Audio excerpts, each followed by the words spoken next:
Welcome. Sit down, roll up, pour up, turn up and tune in. Because you're now watching the Buncher Bull Network.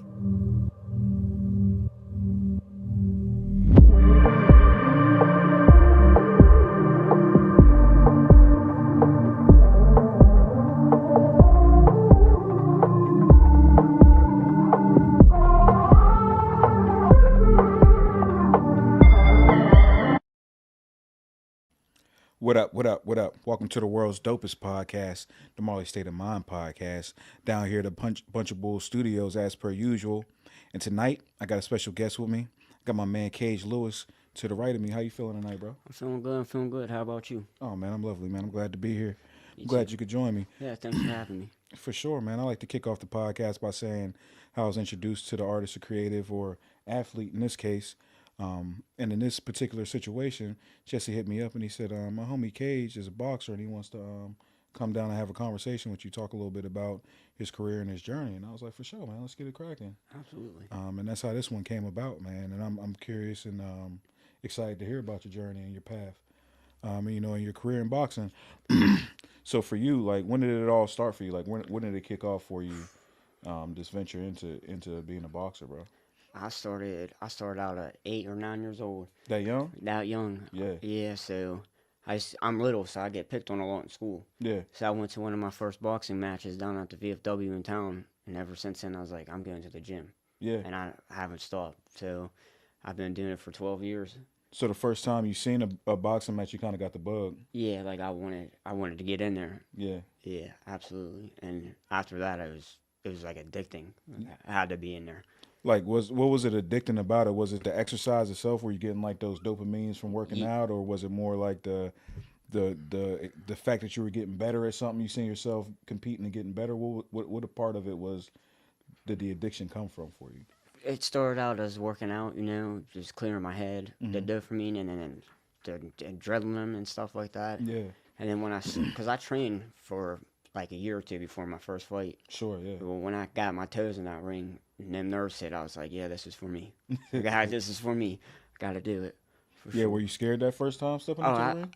If I stepped in the ring tomorrow, I'd be scared. Yeah. If you ain't scared to get in that ring, there's a problem. Yeah, I always hear that too. I always hear a lot of fighters say that. I'm a big fan of UFC and boxing, and I always hear fighters say that, like, yeah, I'm scared every time I get in the ring. Every time. You got to have them nerves going or you just ain't right. Yeah, for sure. Yeah. And that's a real thing. So you said you were getting picked on as a kid, like you were getting to actual fights? Yeah. Yeah. Oh, yeah. Yeah. Were your parents supportive whenever you decided to get into fighting and boxing? They were supportive when I was training, but, my mom was a little nervous when I started fighting. She'd cry every fight. For real? She didn't want to see her son get punched in the face. Yeah, no, for sure. But after that, she still cries sometimes, but so it's all right. Yeah, for sure. So you started training for a year, and you said before you even got into the ring, it's for an actual fight. Of course, you sparred and stuff in between, but before you ever got into an actual fight, you trained for a year. Was that beneficial, taking that time out to train? Is that common? You want a water, bro? Yeah, please. That's cool. Is it common to train that long before stepping into a ring? Yeah, honestly, you should train longer.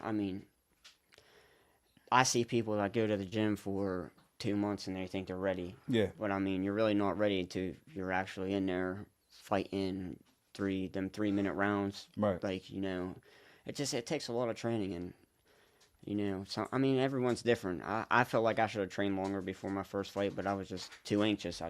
You wanted to get to it. Yeah, and guess what? I lost. Did you? Yep, first fight. Do you think that would have been? You think it would have been different if you would have took more time out to train? I think so. Yeah. Yeah. Absolutely. So you trained for that year. You prepped. You were getting ready. What was the biggest adjustment from training to actually getting into the ring? Like, I know combat sports is different because it's not a team sport. You're by yourself. Yeah, it's you. You don't have no one to lean on, and I think fighters are some of the best conditioned athletes for that reason. People don't understand those 3 minutes in the ring feels like a lifetime. Absolutely. You don't have like I said, no one else to lean on. It's just all you. Yep. And the moment you're not paying attention is the moment you can go out. Oh, the punch you don't see is the punch that knocks you out. Right. So you got a sharp mind, but yeah. What was the biggest adjustment from training to your actual first fight? What was the thing that you found to be most surprising about that first fight? It felt like a lifetime in that ring. Yeah, the conditioning aspect of Yeah, it. and that's why I had to start running more. Yeah, People don't understand. You win in the gym. If you right. cheat yourself in that gym, you're gonna lose that fight. You're gonna get exposed. Yeah, Yeah, quickly. And I yeah. learned my lesson from that. Do you So, think? Do you feel like that's what happened in that first fight? You weren't prepared for what those rounds were going to be like? Because you did mention that at first. You said those 3 minutes. Was that one of the things that you really had to adjust towards? Was realizing how long those rounds were and how long those rounds actually felt? oh, absolutely. Yeah, Because them couple minutes, you're like, oh man, it's gonna fly by. Come that second round, you're like, yeah, damn, I should have trained more. I should have been hitting the track running. yeah, You know what I mean? Yeah, it's definitely different from training in the gym, and then when you step in that ring and you got crowds of people watching you. yeah. And it could be nerve wracking. Yeah, it's got a lot of nerves with it, right? A lot of Yeah, adrenaline's pumping through yeah. you, and that kind of takes your breath away too, right? That I, that takes from your stamina, getting adjusted to all that. Now, after you had that first fight, you had the loss. Were you able to learn from that experience? Absolutely, yeah. I had to work on certain things, and I got better as I went. What was So your biggest takeaway from that first fight? I just felt like I left my trainers down Yeah, at the time, because his name's JC Kuhn. He used to be a professional boxer back in the day, yeah, and he thought I was ready, but we both had our doubts, and should have just trained longer. But I came back. I never quit. I just kept doing what I had to do. yeah, for sure. That's why we're here now, because you ain't never quit, never give up. Now, you said initially you got into it because you were getting picked on, getting in fights and stuff. Did that go away after you started training? Very quickly. Very quickly. What was Yeah. that like? Tell me about that. How did that the kids or individual that may have been picking on you, how did that change? How did that dynamic change after you started training? Well, I met him back on the playground. Yeah, So, and then he thought he was going to bully me again until he got a combo. And then he never messed with me again. yeah, hell yeah. So But did you have more confidence after that? I did. Like, I walked around with my chest held high, my chin up, and Yeah, you know what I mean? And I didn't let no one bother me ever again. Like, yeah, of course you're going to lose fights, but in school it was different, Like, I always thought I had that reputation. Oh, he's a little 100-pound kid. Well, let's pick on him. Let's right. do this. And it changed very quickly. Yeah, that's what I was going to ask you next. Did your peers approach you differently with Yeah. that newfound confidence? With them seeing you not going to allow yourself to get picked on? Did they treat you different? They did, and everyone wants to become your friends now. Yeah, But I still like to stay by myself because where was you when I was getting picked on? right, Now I can handle my own. You want to be my friend. right. So, yeah, a lot of it changed, but it is what it is. What would you say to like kids that might be going through a similar situation, might be getting picked on?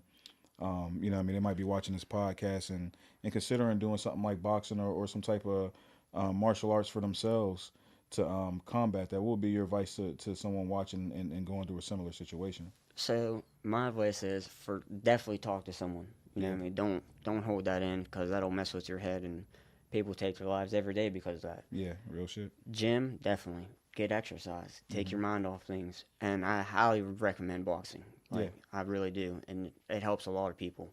So that'd be my advice. Yeah, man, for sure. So we're training. We train for the year. You guys think you're ready. Your trainer thinks you're ready. You think you're ready. You get into that first fight. You take that first L. Now, what was that next fight? What was the training process? How did your training change from that first fight, going into that first fight, going into your next fight? I trained a lot longer and a lot harder. I think I trained for 2 more years before I fought again. So, and then I just went back in the gym. And I was young, so, like, I was still learning. Like, my mind wasn't fully grown. Right, Like, my right. trainer's trying to teach me new stuff, and I'm just started getting frustrated, and I had to calm down and, just go through the process. It's more than what people think. Right. It's just hard. It is. Like, yeah, what do you think is the biggest misconception that people think, just your casual fan watching as opposed to you're in it, you're training? What do you think the biggest misconception is? That they think it's easy. Yeah. They don't. There's a lot of people like, oh, I could do that. I could get in that ring right now and do 3 rounds with you. I doubt it. I mean, are you training? No. You just think it's easy because you're watching it on TV or Right. you're going to an event and you just So see you people. might punch a punching bag or something. Yeah, And think and that's guess what? It is. what? That punching bag don't hit back. Right. These people do. You know Yeah. what I mean?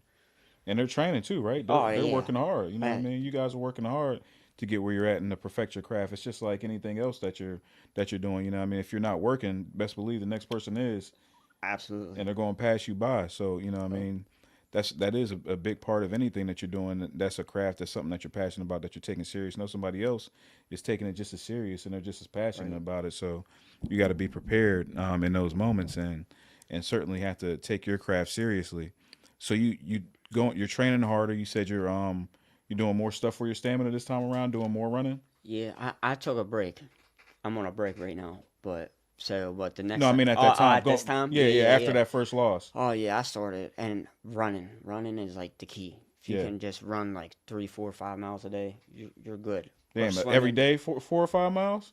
a couple times a day. Damn. you could, Yeah. and I know my trainers, if they're watching this, they're going to be like, "Yeah, bullshit. You probably ran 2 miles at once a week." But swimming's good too. Swimming's a good Okay. exercise. Stuff like that. I mean, it's really all about stamina.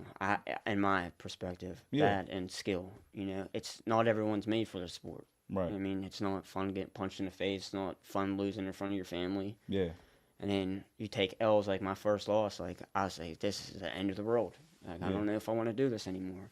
Yeah. So you touched on the skill aspect of it too. It's not just the It's not. What up, everybody that's watching out there? What up, Perp? I see y'all. Shout out to Perp. Yeah, we got my man Kaige Lewis in the building. He's talking about his boxing career and his journey, man. You're here at the world's dopest podcast, the Marley State of Mind podcast, down here at a Bunch of Bull Studios. Now, you said you started working on your stamina. You mentioned skill as well. How important is it to get those basics down? It's people don't realize, like you said, they think it's easy. They think they could just throw a punch.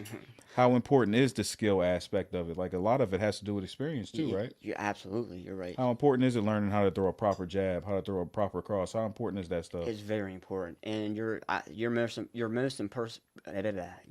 important punch is your jab. Right. You find your distance with your jab, and you can come back with your jab. Mm-hmm. I always got taught, you finish with it, or you throw your jab. You start with a jab, you finish with a jab. Mm-hmm.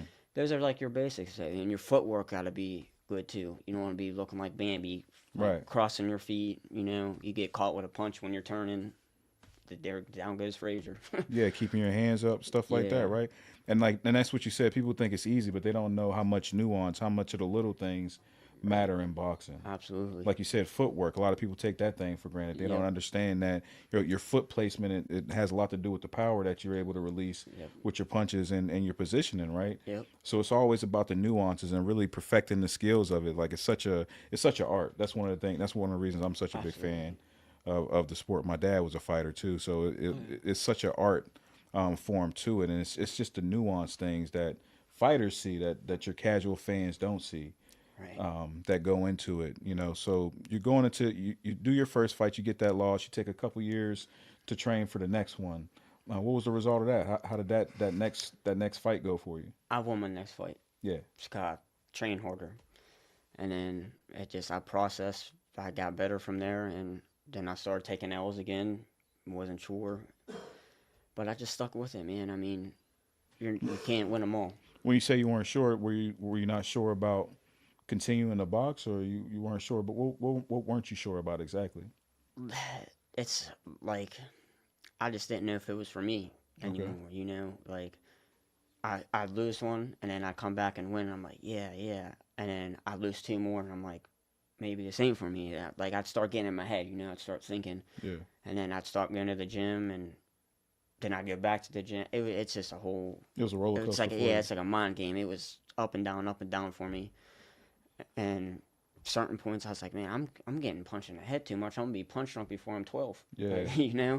Yeah. So, but I just worked on a lot of things, and I came back better. I mean, Now, one of the things I like to ask artists a lot of time, and I'm gonna ask you as well, given your sport, right? Like, what was the point for you throughout the boxing where you got validation? Like, damn, like maybe I am onto something. This is something I should stick with. What was the point? Maybe the fight, maybe the moment during training where your trainer might have said something.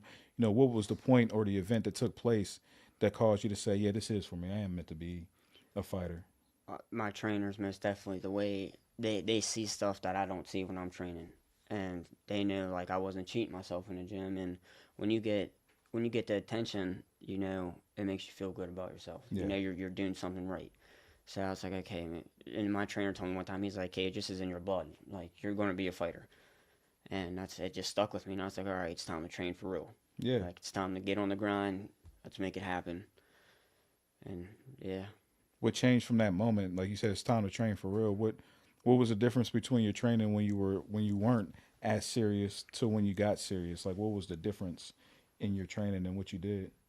Because when I did it, like, when I first started, I was just going through the motions, you know? Like, oh, I'm just going to go to the gym. I'm going to hit the bag. I'm going to hit the double end bag. I'm going to do this. I'm going to run. And You were doing it like it was a chore. yeah, like just going through the motions. Right. And then when I got locked in, it was like I wanted to do it. Like, I was like, I'm going to hit, instead of hitting this bag for 3 rounds, I'm going to hit it for 8. Yeah. I'm going to jump rope for half an hour or an hour. You're going the extra mile this time. Yeah, right. Yeah. Absolutely. Yeah, for sure. Okay, so you get the validation. You know what I mean? You know that this is something that you want to do. You know this is something that you should be doing. And I see you got the Golden Gloves jacket on tonight. Yes, sir.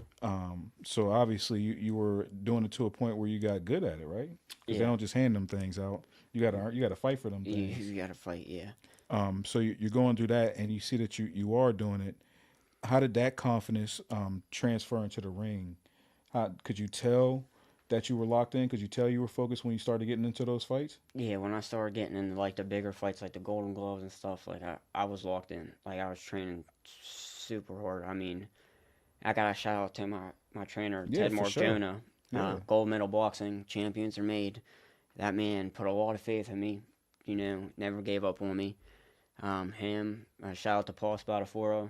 He was IBF world champion. Yeah, hell yeah, Spatafor, man, it was that dude. Hell yeah. He trained me, helped me out for Oh, Golden yeah? Gloves and stuff. Oh, that's fire, bro. Yeah. Yeah. So, Yeah, the Pittsburgh kid, man, he was a legend. He did his thing for sure. yeah, I think his record was 52-2, I think. Yeah, something crazy. Yeah, it was wild. Yeah. And he was fighting big fights. He was out there, like you said, world champion. Yeah. Real first class stuff. So for sure, man. And for you to have those type of mentors and people that believed in you, I know that had to Oh yeah. definitely help with your confidence It and what you had going on. It did. It definitely did. So now, when you first got into the Golden Glove tournament, what was that like for you, bro? What was that feeling like? Was it nerve wracking? Like what was going through your head? Everything. Yeah. Everything. But so I went to Golden Glove Nationals in 2016, and then I went in 2019. I lost both the nationals. Like, I fought ranked kids, like, or men, ranked people. I was never ranked, you know. So like it's big boy status there. And what was the difference between fighting those ranked fighters versus fighting, you know, the amateurs or the guys who weren't ranked? Could you tell a clear difference? A big difference. Yeah. Like Was it the speed? What was different? The speed, their skills, like you could tell they're in the gym all day, every day. Like that's their job. Like right. Like when you fight like locally people around here, and I'm not bashing anyone, but right. You could just tell. And like you're fighting when you go to nationals, you're fighting people from different countries, like everywhere. You know, it's not. You could fight someone from Cuba. Yeah. You know, and that's all they do. That's all they're fighters. Right. You get in a ring with someone that you're not used to or you never fought before, and they're doing circles around you. Yeah. You know, but yeah, no, that's fire, bro. So you go into the Golden Gloves tournament. You're seeing different levels of competition. You're seeing these guys who are taking their craft serious. What did that do for you after experiencing that and going through that? Did that make you step your game up that much more? Did that show you where your flaws really were? Like, what did that do for you as a fighter? Right. It made me better. I mean, even though I lost, but I mean, fighting better people is going to make you fight better. Right. So, but I mean, making them losses lessons, right? Right. Absolutely. Yeah. Instead of being down on myself, I was like, well, just go back to the gym, try it again. Yeah. You know, but I learned a lot. I'll go back a little bit to, I think it was 2010. Mm-hmm. I fought in a real tournament at Kansas City. I took second in. Was this your first tournament? Yeah, first big tournament I ever went down with JC Kuhn, and that was experience. I mean, they had like 15 rings in one building. Yeah. You got hundreds of people. We got to try to listen to the right bell. I just fight till they break it up. Yeah, right. Fuck that bell. Yeah. We're fighting, like, you know. I mean, that's a good way to get punched in the wrong way. You know, what I mean? You know, you dropping your gloves too early. Yeah. Yeah, you hear the wrong bell and you get cracked. Yep. Yeah. Yeah. No. So, what's your advice to young fighters that are coming up that are trying to follow this path and trying to do what you're doing, what advice would you give a young man trying to get into the sport? Just stick with it, man. Just don't hang around the wrong people. Yeah. Don't let people get in your head and tell you, oh, this ain't for you, or you're not good at this, because you're not going to be good at it at first. Right. You got to build on that, you know? So you just got to stick with it. I mean, you're going to have hard days, shitty days, best days. You're going to lose, you're going to win. There might be times you got to cut weight or gain weight. Yeah. You know, you just got to, it's hard. You just got to stick with it. If you really want to do it, just give it time. You'll get there. Yeah. No, that's good advice. I mean, sticking with it is tough because sometimes you don't see the progress that you're looking for. Sometimes, you know, as you're doing it, you don't get those milestones that you want. Like you said, when you're taking losses, that's not fun either. And getting punched in the face isn't fun, right? No. So sometimes when you're experiencing those things, you can't get down on yourself, Right. and, you know, want to give up. What type of things did you do to keep yourself upbeat, or whenever you were feeling down or after a loss? What type of things would you do to try to refocus yourself? I just go back to the gym. Yeah. Or I'd watch Rocky Balboa, or I'd go on Okay. YouTube and just watch hyped up like fighting videos or Southpaw and stuff like that. Yeah. Just, you know, get me hyped back up. I'm like, all right, I'm good. I'm Yeah. good. I got my mind right. You like boxing movies? Oh yeah, I love him. What's your favorite boxing movie? Southpaw. Southpaw? Because I'm a Southpaw. Yeah. but no. Southpaw's- Oh, are you Southpaw? Yeah, yeah. Okay. Yeah. Yeah, for sure. But I like that one, and one with Miles Teller. I bleed for this. I think that's what Okay, it's I'm called. not familiar with that one. Yeah, it's based on Fire? a true story. Oh, you gotta watch it. Oh, It's definitely fire. will. Yeah. Fire. You put me on. You said I bleed for this? Yeah. Okay. Yep. What did you think of the Crees? Was you messing with those? Yeah, I liked the first one. Yeah. Then I didn't really care for the second one, Okay. but yeah, I liked it. What's your biggest frustration as a fighter watching these boxing movies? Do you see things that bother you when you're watching them? Yeah, I Like do. technique and different things like that? Definitely technique and just some of the way they'll be training in the gym. I'm like, the hell? Like, what's this dude doing? Like, you're about to have the biggest fight of your life and you jump rope for 10 minutes. Yeah. What are you doing? Yeah. And he goes out there and knocks someone out in 2 seconds. Yeah, you're like, no, this ain't right. Yeah, I'm like, yeah, you know. Yeah, no, I get that. I can see how that would be frustrating as a fighter. Definitely to see those things take place and know the inaccuracies of them, right? Yeah. Oh, yeah. I get frustrated watching like professional nowadays. Like, Yeah. I'll be on TV and I'm like, why wouldn't you do this? Why wouldn't you pivot that way? But it's different when you're in there. You know. Right. Like, but you would like you see stuff other people don't. So I get frustrated all the time. Yeah, no, I'm glad that's a good segue into where I was gonna go now. As a fighter, who are some of your favorite fighters to watch? Who are some of your inspiration as fighters? Who's out? I mean, it could be past or present. Okay. Well, Yeah. past like definitely Paul Spadafora. He's southpaw and man, that man knows a lot. He knows what he's doing. He's slick. Manny Pacquiao. I like Manny Pacquiao. Floyd's all right. His cockiness is way up there, but I mean, he's 15-0. He wouldn't be. Yeah, right. Yeah. I don't pay a lot to them because the more I watch them, it's like that should be me. Right. Like, but Paul, Manny, Floyd, that's about it. That's about who I pay attention to. Some of your favorite guys Yeah. for sure. Do you watch a lot of videos of those guys? You watch some YouTube of those Yeah. guys to see what they do? Yeah, I do. I definitely watch a lot of videos on Paul and JC because they were just back in the day, man. They were just slick. Yeah. Like, they'd move like butter. Yeah. Yeah, for sure. For sure. Like a 60-pound bag of butter. Yeah, 60-pound bag of butter moving quickly. No, but for sure, I think for me, like I love that about fighters too. That's one of the reasons I love Mayweather too, because the slip game's crazy. Oh yeah. It's almost like a superpower. Yeah. When you see these guys who are real good at slipping punches, who are real good at avoiding punches, and you see them slip these punches in tight spaces right in the phone booth. Yeah. Yeah, and if they do it right, if these guys are doing it right, like you can't even tell they slipped a punch. It looks like they took the punch. Yeah. Or even when they roll punches, it's like, damn, like. That's that Philly show. Yeah. But they're quick with it. And like you said, it looks like they're getting hit, but they ain't. They ain't even They're getting hit. not Yeah. getting hit. And it's that precision, and whenever they're able to counter off of those slips, it's a beautiful thing to behold. Man, It for is. sure. That's a skill right there itself. Yeah. Because that's like hand-eye coordination. You gotta know when that dude's throwing it, and you gotta be able to counter back. You know, it's it is a skill game, or not. It's not a game. Like, it's a skill sport. Yeah. Yeah. No, for sure. What are some of the things that you look for whenever you're fighting? What are some of your tells that you see from people, especially newer fighters? What are some of the things you see them do incorrectly when they're fighting in the ring? What is like some of um, the most common bad habit things of fighters? Leaving their hands down. Yeah. Leaving their hands down. Yeah. And I get it. I mean, it's tiring. But I mean, I've seen people fight their hands down are great. Oh, that yeah. don't get hit. They're special.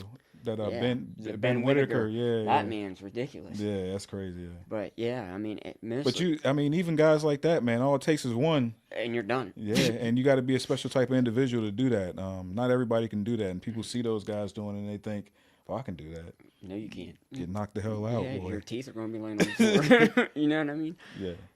Yeah. But you letting hands down, yeah, for sure. People throwing punches and leaving their other hand down, different things like that. Yeah. No, for sure. I think that's one of the things that I see most common too, especially people who are novice punching bags. They're quick to drop their hands when they're letting a punch fly. And when they throw 100 punches in a minute, like, you gotta realize, man, somebody's throwing them back at you. Yeah, and now you're getting tired because you just threw 120 punches in the first round. Right. Now the second round, now your arms hurt. Yeah. Because you didn't train enough. So now you're sitting down here with your hands down and you're just getting your face busted open. Right. But I'm speaking from experience. Yeah. Man, I've dropped my hand so many times that ain't even funny. I've got knocked out a couple times. Like, I mean, I bet it happens. Like, I'm not embarrassed about it. For sure, I mean, yeah, definitely. I made mistakes. I learned from them. Absolutely. Now, that's you mentioned a good thing about your arms hurting. Like, you got to take care of your body when you're fighting too, right? Absolutely. On a different level. You know what I mean? You got to take care of your hands. You got to take care of your arms. You got to take care of your feet. Was that an adjustment for you when you first started to get into fighting to understand that you do have to take care of your body in a different way? Yeah, for sure. And not even just, like, exercise and stuff, but eating clean. Mm-hmm. Like that sugar shit. See, like, I wouldn't eat nothing with gluten in it, or, like, I was crazy. Like, I moved down to Pittsburgh to train full time, and I would just eat everything healthy. Like, what type of stuff were you eating? I would, like, eat squash, avocados, like, just stuff like that. Like, just clean eating. Like, a lot of red meat. I'd eat red meat too. Yeah. Like, that was for my protein and yeah, stuff like for sure. that. You gotta be stacked with the proteins, right. for sure. Yeah. And I never really had to learn when I got older. Like, I never had to really drop weight. Yeah. Like, cause I was fighting at 108, and I'd always weigh in under. So I was at a fight one time. What's your walk around weight? I walk around right now and probably like 105. Okay. And that's probably with these clothes on.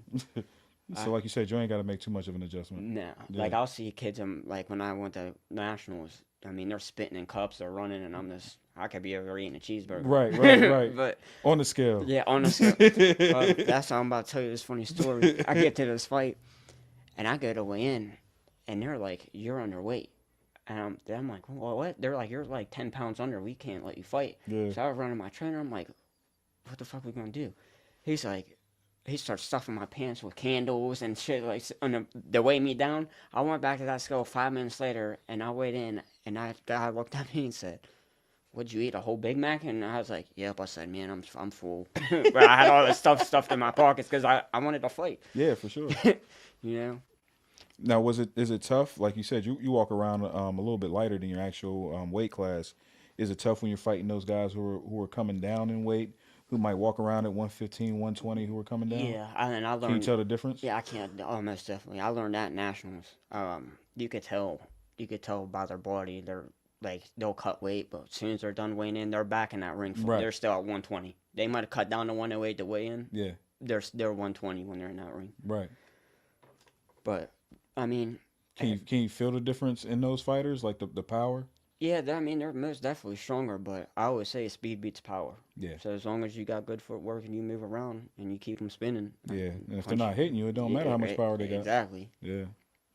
No, for sure. So we learned about how to eat, as a fighter. We learned about how to train as a fighter, because it's more to it than just those things, right? You can't just get in the ring. You have to prepare your body. You have to train yourself. Yeah, you have to do the right things, right? Absolutely. You have to conduct yourself as a professional. Yeah. Yeah. If you want it. Yeah, you have to be like you just gotta want it. You can't be slacking. Like if it's something you want to do, you got to commit to it. You got to be committed 24/7 when no one's looking. Right. Train.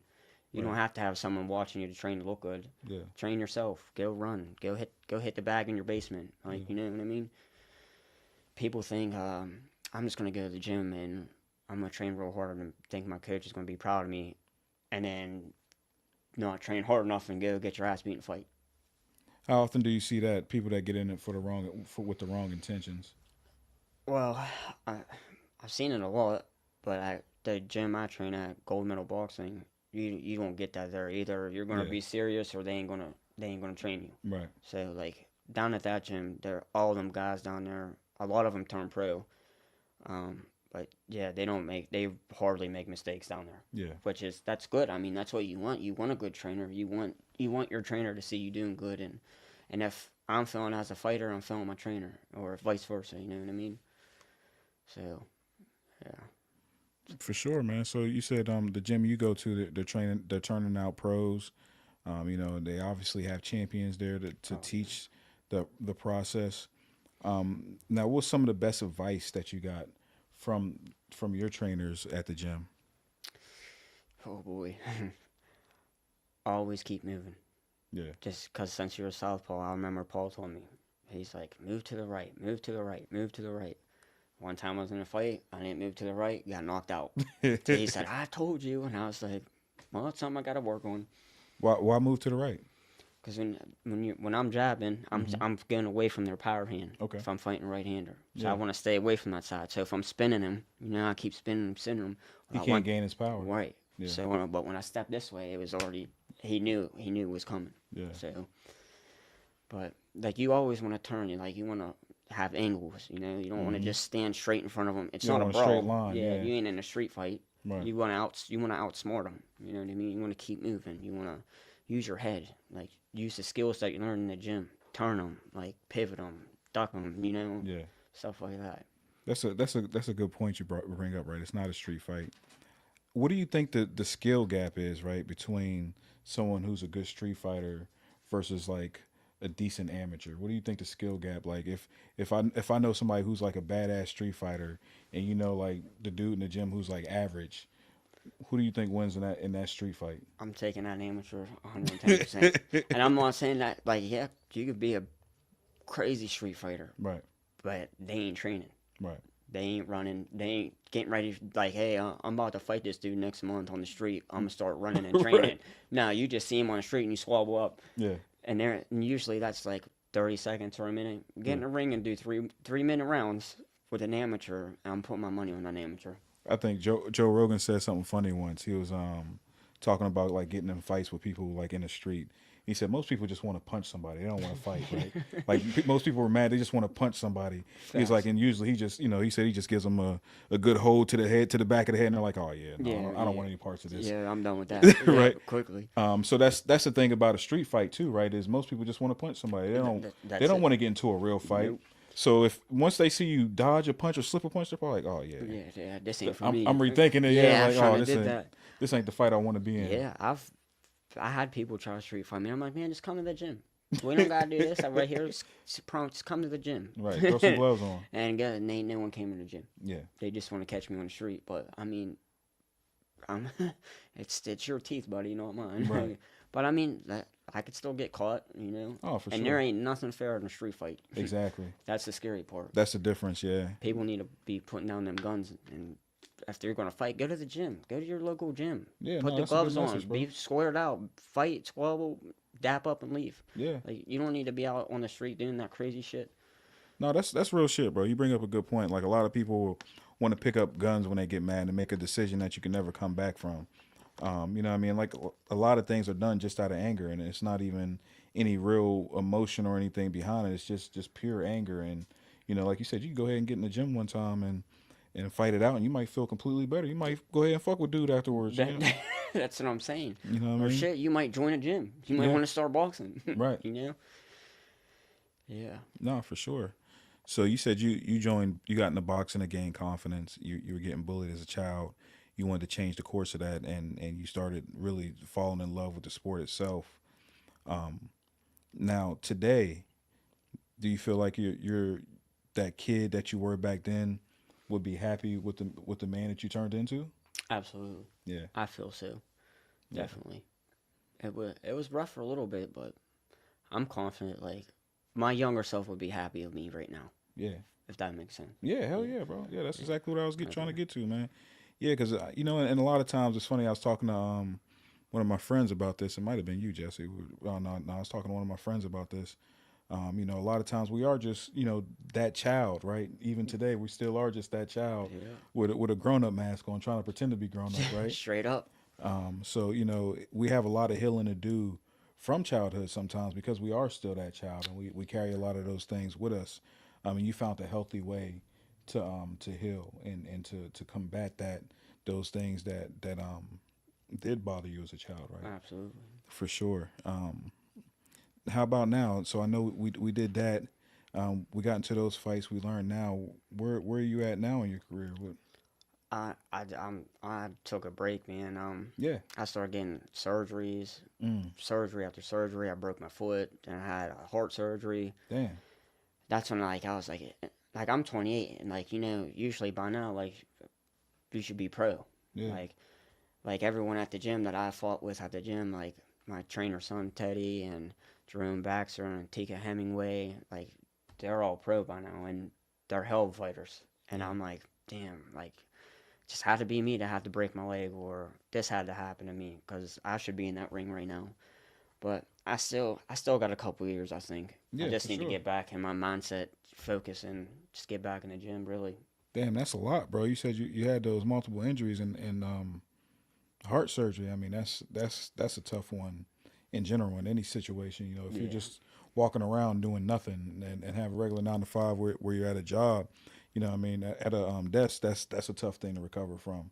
very, So being a fighter and you and I just talking about, the importance of stamina, good cardio, things like that. I'm sure that affects your cardio in a major way. oh yeah.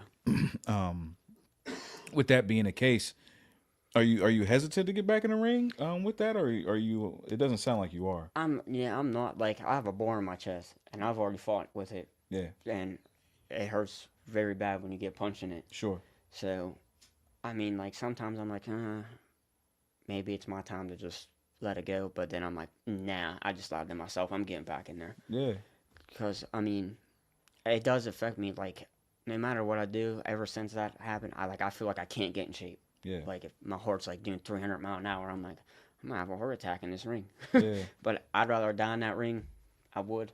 I love it. Like boxing, it changed me. yeah. It changed your life, right? Yeah, I love it to death. Yeah, for sure. Now you said you took a little break. Are you still training? Not at the moment now. Yeah, No, I got my daughter and I just spend time with her and my family and I just relax. yeah, Just normal old kid, yeah, for normal sure. old man. Yeah, man. No, for sure. No, that's important, man, and that's important too, right? It's taking your time to yourself, even if you have something that you're passionate about. Sometimes you do have to let life happen in the same way. You have to prioritize life, and when you have children and different things like that, it's also important to make sure that you're giving them the proper attention they need. Because what is it all for Right, if we can't enjoy it with the people we love? I mean, it's all exactly. for nothing. Then Right. you had a child. You think you're going to get your child in a boxing? Yeah, she's 6 and I told her, I said, when you turn 8, Yeah, I said, your ass is getting in that ring. yeah. No, I'm not. She's like, because she's a model. She's Yeah. like, I'm a model. And I'm like, it's okay. I said, your mother can do your makeup if you get a black eye. You'll be fine. I said, but you're boxing. Yeah, I want her to. I yeah. really do. But No, for sure, especially a young lady, right? yeah, I have girls as well, and I think it's important that they know how to defend ab- themselves, right? absolutely. Even if she doesn't fight, as long as She knows how to defend yeah, herself, right? Yeah. absolutely. Doesn't mean that she has to be a pro fighter Yeah, or right, she has to train seriously, but you want right. her to know how to throw a punch Yeah, in case she needs to know how to throw a punch. exactly. I Yeah, ain't going to be here forever. So exactly. I want her to learn at a young age because this world's crazy we live in right now. Yeah, People are getting snatched up left and right. yeah, So I want, like, someone touches my daughter, I want them to know you're about to get knocked out. Like, right. she's about to throw a right hook, and then you know what I mean? Yeah. It's a scary world, man. No, for sure, and I think it's good for everybody to have some level of self defense. Absolutely. Like you said, because it is a world where you don't know what can happen, and you don't know what the case may be. So I think it's important that you do have that. And it's good for children to get into it. Like I said, it's good exercise, right? It's a good Oh, workout. great. I think, like I said, in my opinion, personally, I just think fighters are the most conditioned athletes out of any athlete. Yeah, I agree with you. Absolutely. Yeah, and it doesn't matter what what it is, whether it be boxing, wrestling, mixed martial arts. I just think whenever you have to depend on yourself Right. and only yourself, in team sports you can kind of in basketball you can take a play off. Yeah. In football you got a lot of time to recover. In baseball it's nothing but recovery time. Right. In hockey you got they switch lines. Yeah. When you're fighting, it's just you. It's just you in there. It's you and the dude you're fighting. You could take you could take some time off if you want to. Yeah, but you shouldn't. Yeah, but it's gonna come with It consequences. sure is. It's gonna come with consequences for sure. I always said there's no off season with boxing. Right. I mean, if you want to have an off season, like you said, it's gonna come with consequences. Like Right. you might take a couple months off and think you're back in the regular shape. You get in that ring, get your head busted, and you're like, damn, I shouldn't have took that break. For sure. Yeah. Now, the people watching, they want to follow your journey. They want to see what you're up to. What's the best way for them to follow you? What's your socials and all that? Shout it out. So you can follow me on Facebook at Kaige Lewis, my Instagram, Kaige Lewis, or Snapchat, it's your boy Cage. I'll have to comment on here, and I'll drop everything. If they want to follow me, or if any kids want to learn about boxing, or they can freely message me, and I'll give them the best advice I can. Yeah. What about your gym that you go to? Do you guys have a lot of kids in the gym? Yeah, they do a lot of good things for kids down there. They have programs and stuff, and I'm pretty sure it's free, but I'm not 110%. But like I said, if you're going down there and you're willing to train, and they see that, they're gonna take care of you. Yeah. And like I said, my coach Ted, like he's done a lot for me. Like he didn't have to believe in me, and especially after all them surgeries and all that bullshit, he was still like, get your ass in the gym, you'll be fine. Like that motivation. He's like, you're no off time. Let's go. How much did that mean to you to see that he believed in you in that way and he was willing to ride with you even though you're going through a tough time and your body's not where you want it to be at? It meant a lot to me. Like it made me feel good because like the times I lose, he'd be like, man, just keep your head up. He's like, get back in the gym. He's like, I'll see you tomorrow. He's like, we'll have more fights. Hey, what up, Vaz? We see you, brother. Shout Appreciate out to everybody Vaz. up in the live chat tonight, man. We appreciate y'all joining us for sure. Absolutely. We're here with my man Kaige Lewis, and he's telling us about his journey, man. It's a beautiful one. With this whole boxing thing, and even though you're facing these different obstacles, I still see the optimism in you, and it shows that you got that fighting spirit, right? Because you're not going to give up just because things are getting tough. Straight up. And that's the important aspect of it, and that's the important part of it. Whenever you're doing anything you're passionate about, whether it be fighting, whether it be basketball, whether it be singing, you can't. There's going to be obstacles that come your way. There's going to be people that tell you that you're wasting your time. There's going to be things that come up in your life that makes you think that you shouldn't do it. But if it's something that you love and you're passionate about, Do it. yeah, the hell with all that stuff. I don't care about anyone's opinion. Right. Yours is the only one that matters. Yeah. Yeah. Were you always like that? Did you always have that in you to not be focused on the outside noise and to be tuned in with yourself? For the most part, yeah. Yeah. I mean, like when I was younger, it was different. I always cared what people thought, if it was clothes or shoes or boxing or whatever. I'm like, man, like I let critics get to me. But then, I don't know, I just walked in one day and I said, I don't care what anyone says about me. Right. And like, that goes for friends, family, like, whatever I do is on me. Right. And I stay focused on myself. I'm not worried about what you're doing. Don't worry about what I'm doing. Right. Respectfully, Respectfully, yeah, for sure. No, I think that's the way to be, and I think too many people sometimes can be worried about what other people think about what they're doing. And as long as you're doing something positive and not hurting anyone, then who cares what other people think? And one of the things that I believe in is that when you have true knowledge of self, then people can't determine who you are for you. They can say whatever they want about you, but when you know who you are, who you truly are, you're like, all right, that's not who I am. Like, feel whatever way you want to feel. You got the right to do that. Yeah. Like I know who I am, and that's what's most important. Yep. Stay true to yourself. Yeah, for sure. Absolutely. What can we look forward to upcoming for you? Any events coming up? I know you said you're on break right now, but do you have any events that we should go to that we should be looking out for? Not at the moment, but I'll definitely let you guys know. Yeah, for sure. I mean, I'm working with my trainer. I'm trying to line some stuff up, but I'm definitely got to get back in the gym first. And my next fight, I hope you guys come. Like, Yeah, hell yeah, bro. We'll be there. absolutely. We'll be there, man. We always showing support and love to those who come out and join us for the podcast, who show us love. We just came from my man El Tigre. He was a motocross. Oh, does he do that in Pittsburgh? Yeah. He's a motocross athlete, man, and he came down to the podcast, and he just had a event. He just had an event today over at the Refresh Shop. Shout out to Deli Bread and Sean Devon and BJ and all them boys. Jayhawk. And it was a pretty dope event, man. Yeah. He's got his own brew. I heard Jesse telling you a Yeah, little he bit was about telling me that. about that. That's awesome. Yeah, man. He found a brewer, got his own brew. It's pretty good too, man. I had a can of it. You know, I was driving, so I couldn't get to. I couldn't get to, but I'm not even a beer dude like that. But I would have definitely Yeah. drank a few of them joints. Was Yeah. it like locally? Like, Yeah, he had a local brewer who we hope to have on. I connected with him. He had a local brewer.